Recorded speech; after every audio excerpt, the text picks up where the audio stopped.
Okay, we're rolling. Ready? Brad Hobrock, tell us, what are we talking about today? It's today's June 6th.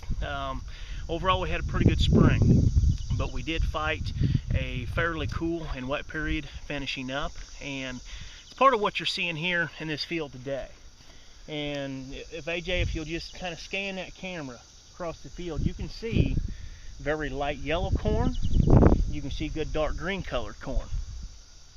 And what we're looking at here right now is not a difference of those areas, those plants' roots getting to the nitrogen quicker than others. What you're seeing is what we have right here. If you look at these two different plants that we dug up.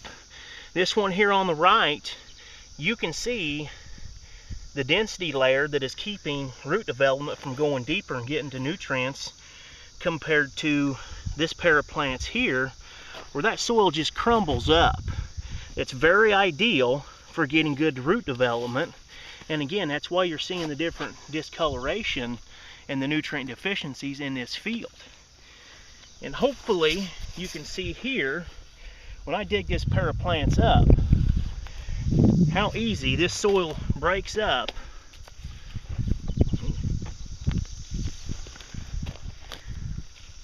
I mean, if you look here, you don't see a density layer here. You see good root development. That soil breaks apart easily, and that's why you have good development and good color. Brad, why is this a problem when you're looking for maximum yields in your field? Root development in corn is a lot like an athlete. Your best athletes have very strong legs. To a corn plant, its roots are its legs.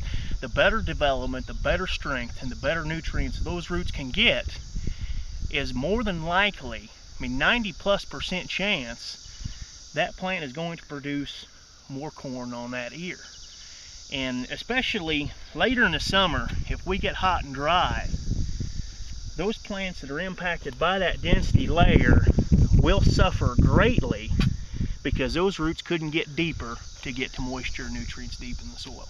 So Brad, what causes that density? I mean, what is there something that the grower does that makes it worse? It definitely can. Running a disc in the spring is one of those culprits very typically. Some of your vertical tillage tools can do it.